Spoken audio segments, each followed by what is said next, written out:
interactive media session that gives all of us the opportunity to interact with His Excellency the Governor, Dr. Alex Otti OFR.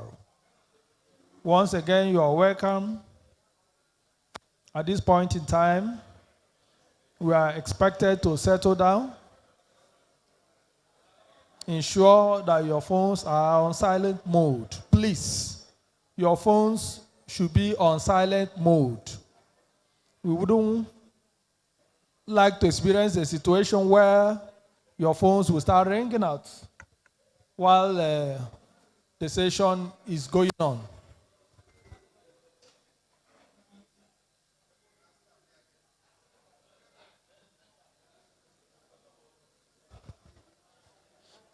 The security agents may be forced to take the phone from you if it disturbs this session. That's the decision that has been taken. So try and put your phones on silent mode at this point in time. We are here for a very important discussion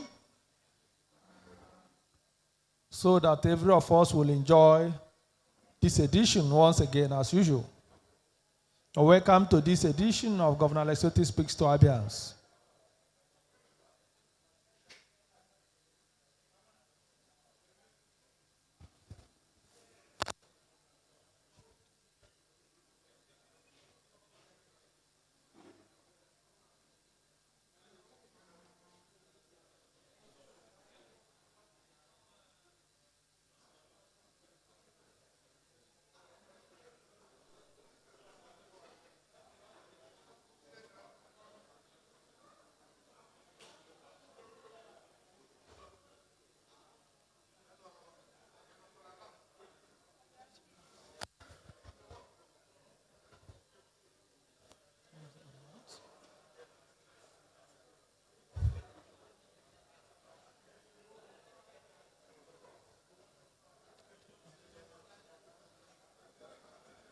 We already have some government officials seated.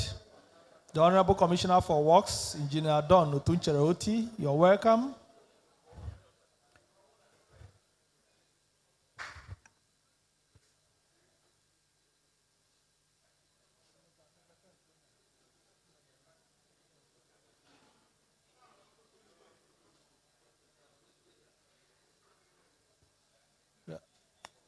We have the former mayor of Arochukwu local government, very seated in the house. Mazi Joe Ezaro, you're welcome, sir. Engineer Kachi Etolu, the special advisor to the governor on energy, you're welcome, sir.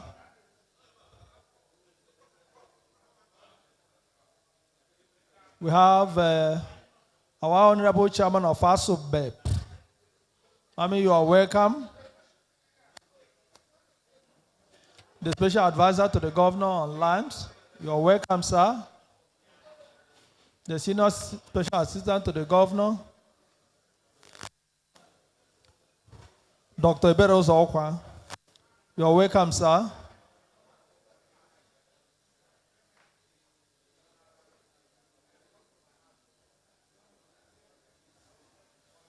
Professor Joel Obodna, the Honorable Commissioner for Petroleum Resources. For Petroleum and Mineral Resources, you're welcome, sir.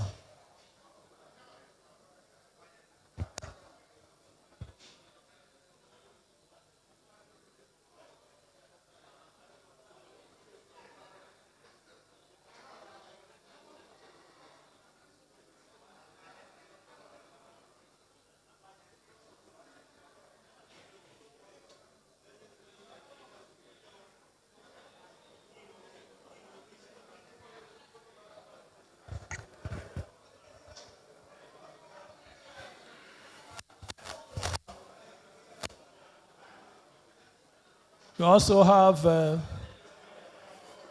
okay.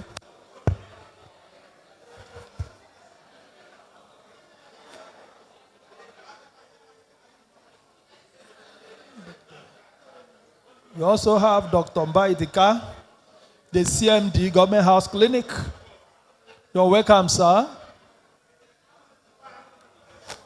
Mr. Dodo Okafor, Senior Special Assistant to the Governor on Public Communications. You're welcome, sir.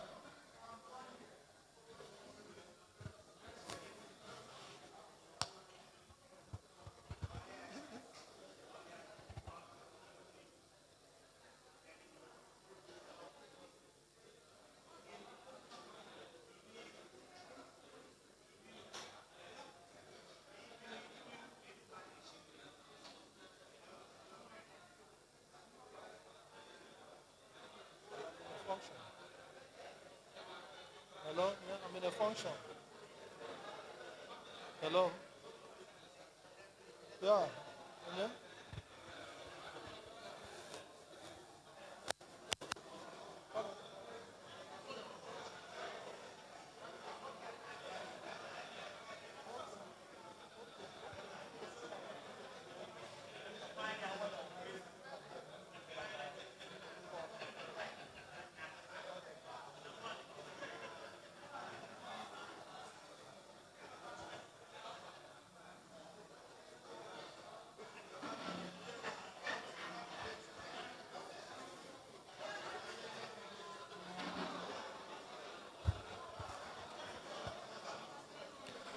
Just witnessed the arrival of our own Chief of Staff to the Governor, Pastor Caleb Ajaba, PhD. Our Honorable Chief of Staff, sir, you're welcome.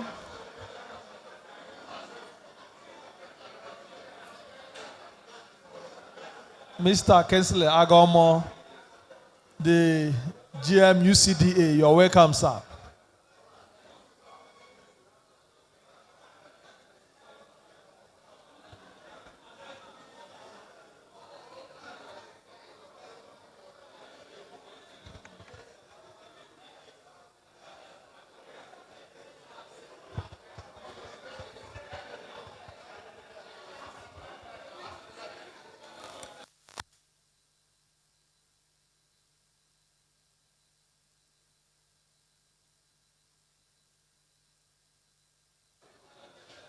The next few minutes, His Excellency will be walking in.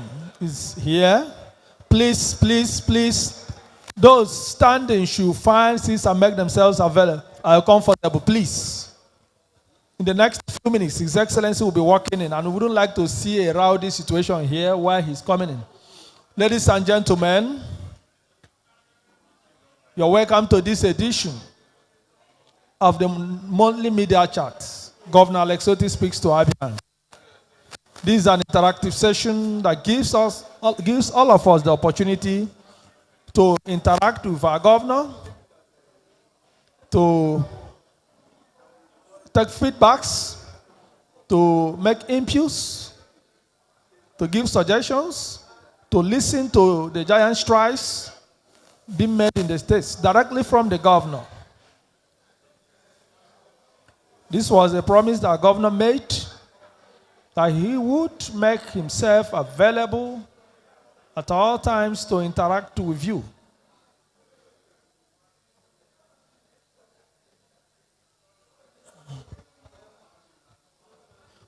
Please, as I announced earlier, if you are not a media practitioner, you are not a government official, you do not work here, but you accidentally found yourself here, please quietly exit. If you are not supposed to be here and you accidentally found yourself here, please leave.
Hello.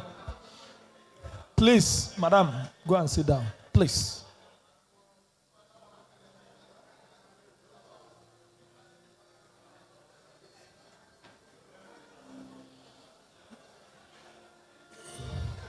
You're welcome to this edition of Governor Alex Otti Speaks to Abians, a monthly media engagement that gives us the opportunity to be participants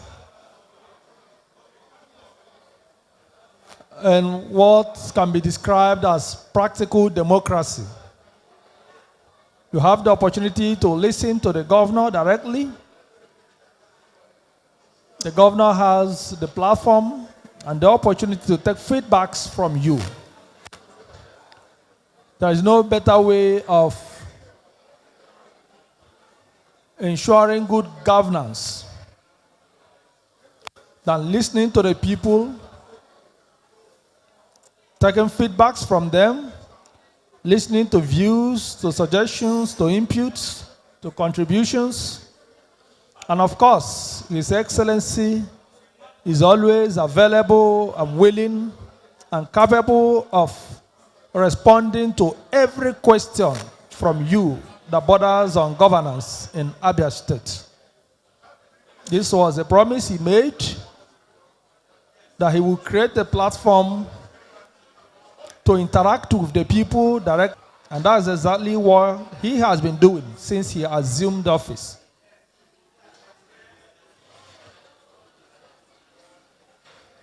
It's a no-holds-barred interactive session. Your questions are not censored. You have the freedom, the opportunity to ask whatever questions, as long as those questions are well thought out. They are questions that are issue-based. Questions that will impact on governance.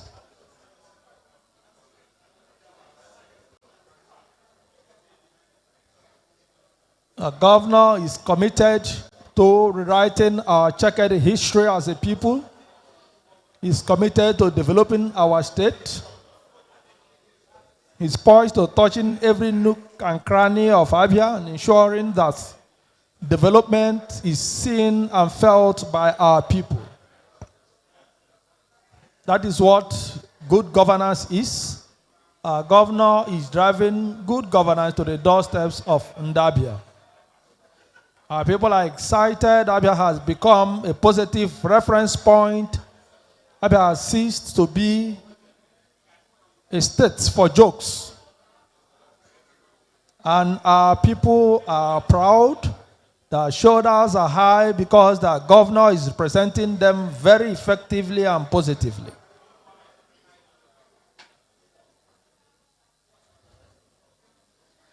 You remember what Great Zik of Africa said, that it behoves maturity, healthy, political, and civilized mind, that in a democratic dispensation, the views and the yearnings of the people must be respected, if free and fair, quote and unquote.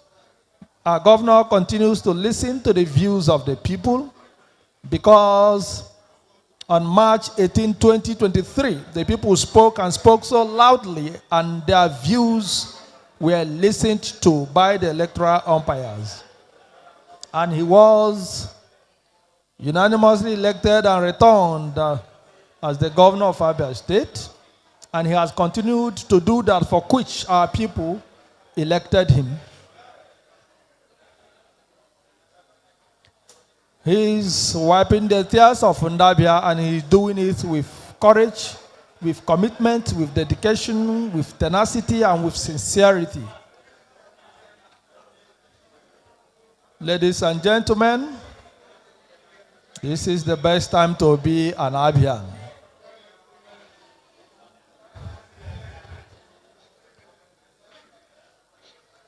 DJ, an interlude of music while our governor walks in.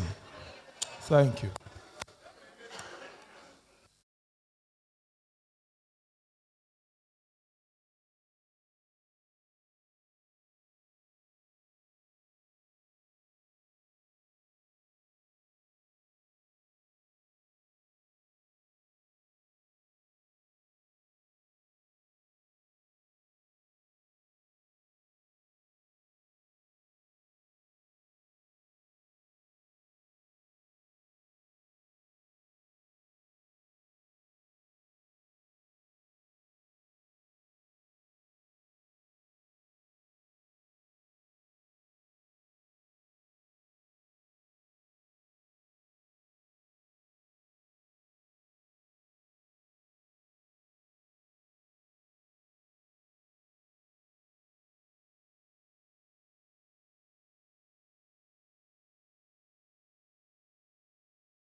Governor, you have yet another opportunity to listen to him. He has his own opportunity to take the feedbacks from you. This was the promise he made to you, and he has kept to this promise. Our governor is committed to writing the checkered history of Abia State. He's committed to turning the state around. He's committed to wiping the tears of Abia. Your governor is committed to making you proud. Abia has become a positive reference point, courtesy of the commitment, the dedication, the tenacity, the doggedness, the sincerity of our governor, His Excellency Dr. Alex Otti OFR. The governor you unanimously choose. The governor that is courageously making you happy, making you proud, bringing the gains of democracy to the doorsteps of Abia. Once again, you have the opportunity to interact with him. The governor that understands that the power is used to serve the people, that the essence of power is to impact the lives of the people positively. A governor that thinks and puts Abia first. When he urged you to think Abia rising again, as far back as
obodo Chukwu ga-abịa bụ.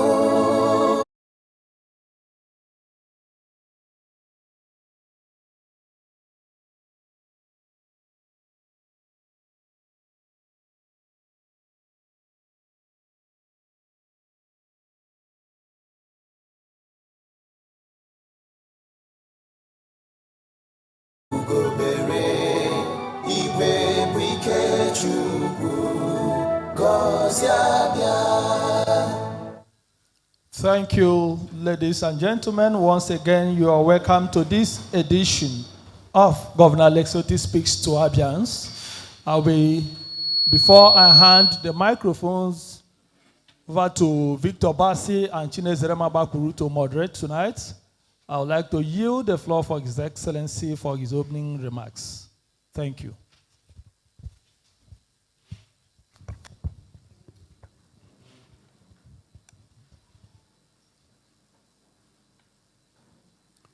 Good evening, my good people from Abia and those our friends and our compatriots who may not be from Abia but are interested in what is happening in Abia. Let me also recognize all the gentlemen of the press that are here and all the government appointees, you are welcome. This is the November edition of our media engagement. And I want to start by thanking all of you for the massive support that this government continues to receive, both from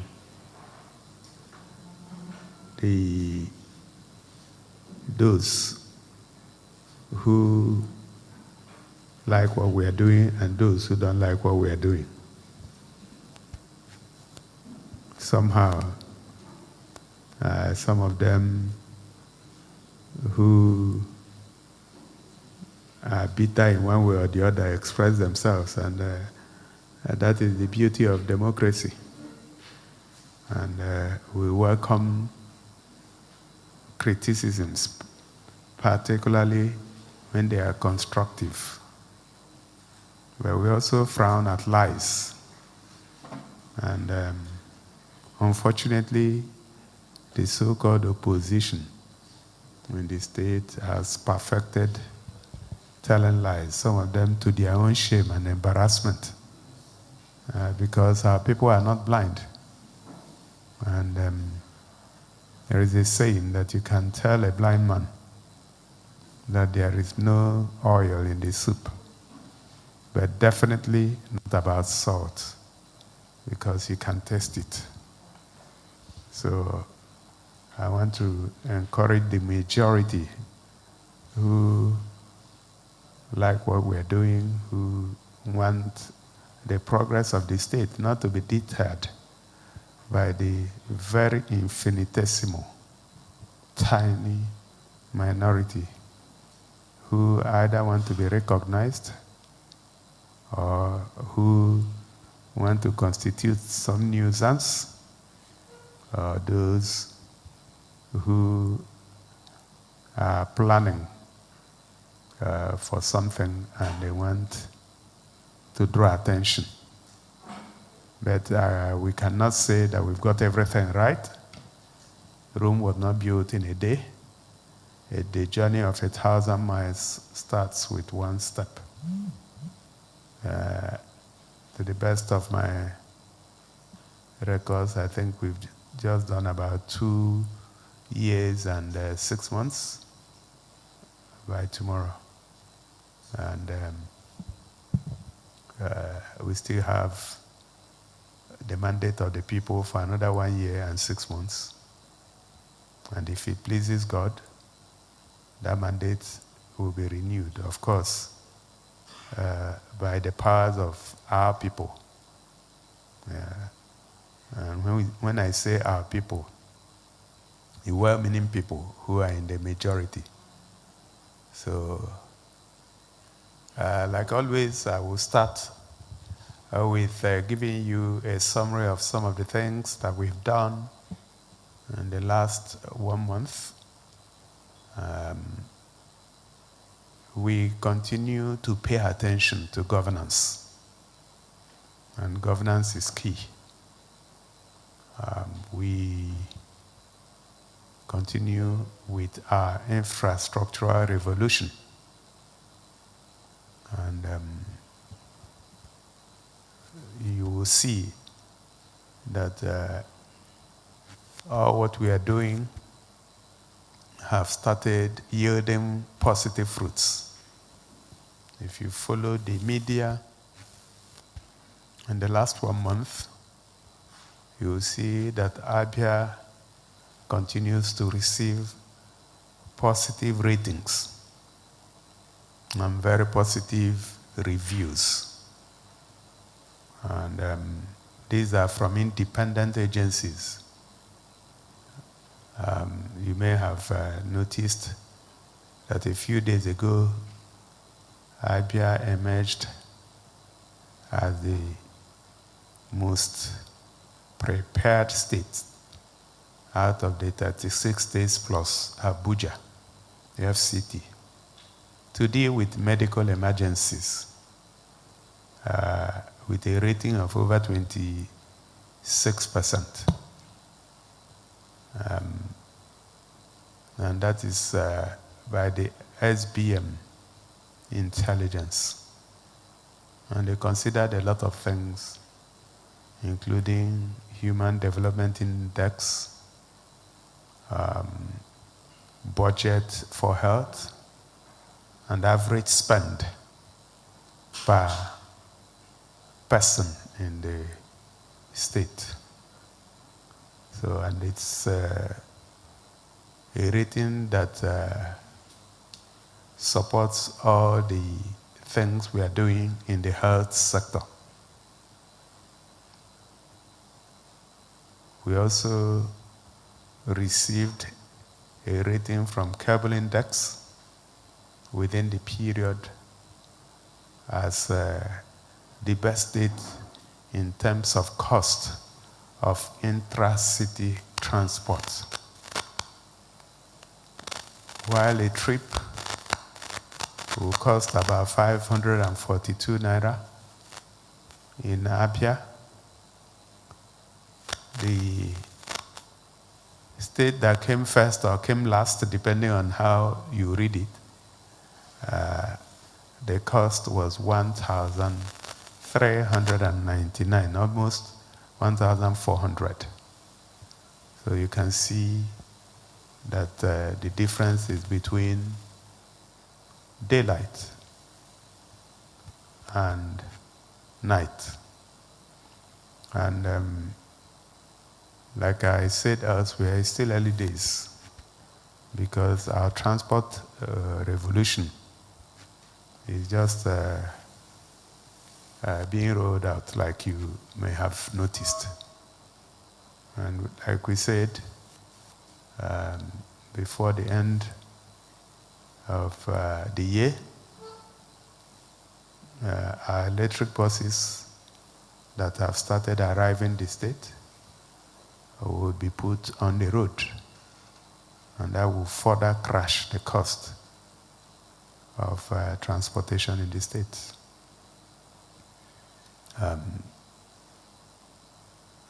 The rains have given way, and we've resumed aggressive construction and reconstruction of some of the roads that we flagged off. And we've given mandate to contractors and the direct labor agency to ensure that a lot of the jobs are completed before the Yuletide season. And so if you go around the state, you will see that work has resumed in most of the sites that the work slowed down at some point. We want to continue to thank our people for the cooperation. We continue to give our contractors and our colleagues who are pushing the infrastructure development objective of the state. In terms of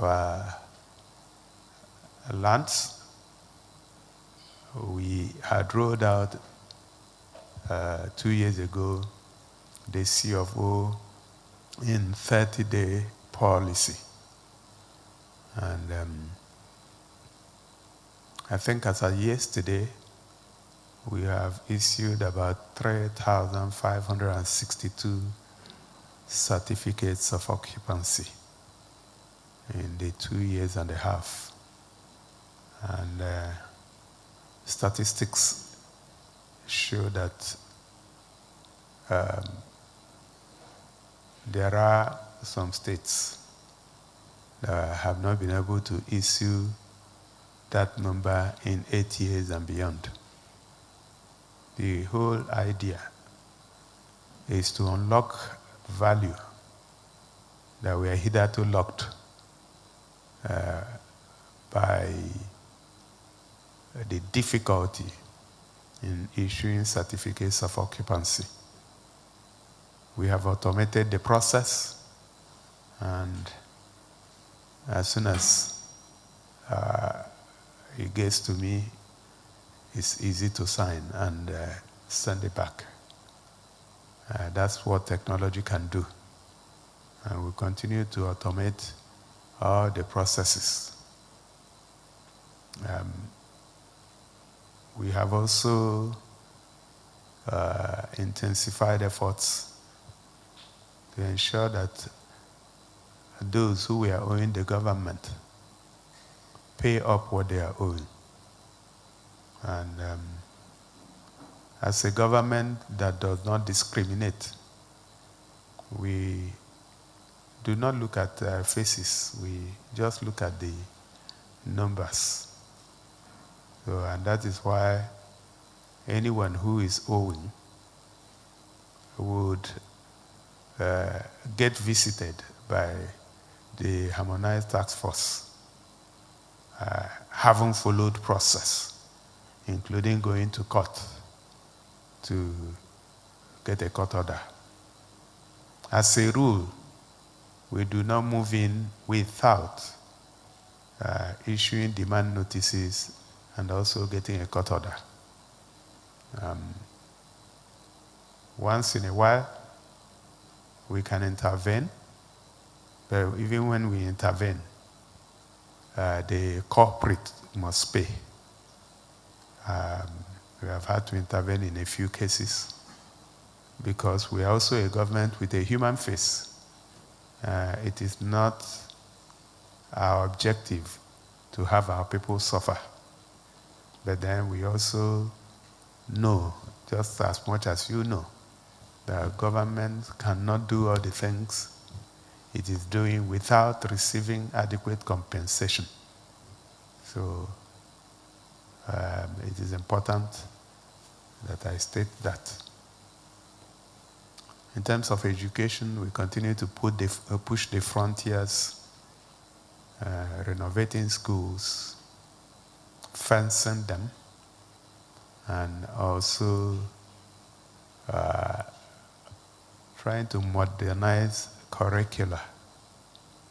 I'm happy to report that the Abia State College of Education Technical in Arochukwu, which lost accreditation a few years ago, just this afternoon, about 24 courses in the college were accredited. And so we are now ready to run the way we plan to run with that college. If you visited there recently, you will see the massive work going on, both on the roads, hostels, and lecture theaters and classrooms. And the whole idea is to make it a ground for proper training of teachers. And we have also hired a few people that would support us in raising the bar in that school. We continue our work in Abia State University and of course Ogbonnayonu Polytechnic. Some buildings have been completed at the permanent site, and in less than 2 weeks, those buildings will be commissioned. But I cannot assure you that Ogbonnayonu Polytechnic has actually turned the corner. And they've been very supportive of some of the things we are doing here. You'll be amazed that our students produce the buckets that the Abia State Environmental Protection Agency, ASEPA, uses. So if you see a bucket around your neighborhood, it was constructed by our students at Ogbonnayonu Polytechnic. ASEPA continues to work very hard to keep everywhere clean. It's not a very easy job, but it is a job we have signed to do, and we must do it. As I was coming here, I got a message from someone I do not know. He was commending the government. He said he spent about 2 or 3 days in Aba. He's not been to Aba in a very long time. And he described the Aba of old. Aba that was so dirty, where nothing worked, roads broken, that I was shocked to see, in fact, that he almost lost his way. And to cap it all, that the 2 or 3 days he stayed, that power didn't blink. So that is the Aba we envisioned. And like I had reported, we are in the process of also acquiring the distribution network in Umuahia and the remaining 8 local governments or 7 local governments, so that we can feed excess power from Aba power into Umuahia, so that we can also enjoy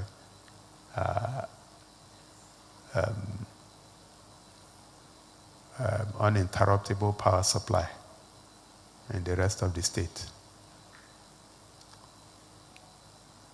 I also want to talk about what we are doing with the recruitment of teachers. I was made to understand that there was a glitch in the payment of the newly recruited teachers. And I've asked everybody involved in the process to ensure that they cannot have a weekend until everybody has been paid. So latest by the end of Sunday, will receive all their salaries. But I haven't said that. We opened the portal about 2 weeks ago or so to recruit additional 4,000 teachers. And as of this evening, we have received a total of 27,980 applications, almost 28,000. That is to point to the excitement and approval coming from prospective teachers. You are looking for 4,000, and then you're already getting 28,000 applications. We'll go through the process like we did the first time and ensure that the recruitment is transparently done. One thing I would like to assure our people is that the process cannot be manipulated, and it cannot under my watch. So you can go home and sleep, knowing fully well that if you qualify, you will be taken. If you don't qualify, no matter who you know, you will not be taken. The process for the recruitment of medical personnel is almost completed. I think it was one area that we weren't able to get enough people. So I've asked the chairman of the Civil Service Commission to leave the portal open. And the last time I checked with her, a few more people, some of them from outside Nigeria, have applied. And we'll continue the process until we get the right number that we're looking for. On workers' welfare, we continue to prioritize payment of salaries and entitlements of workers, and then pensions. And I can report that we are up to date in payment of salaries. The committee that we set up between the National Body of Nigerian Union of Pensioners and members of the administration has just turned in its report about outstanding gratuities. If you recall, after appeals had been made, we decided to look at it again. And we have done that.